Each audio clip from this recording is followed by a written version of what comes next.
Airport, Thunderbolt's going out to the runway set. Now, this is not part of a show. This is Gulfstream IV taking off. These airplanes manufactured out of Savannah, Georgia.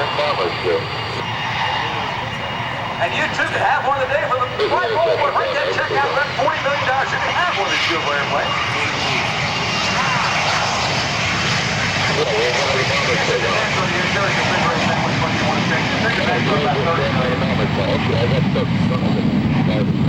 Okay, fine. I'm going down here to hold.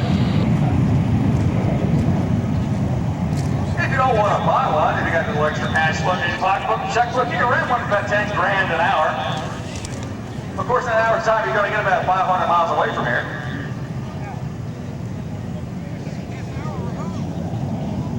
Any of our Taking the active as we speak is Mr. Jim B.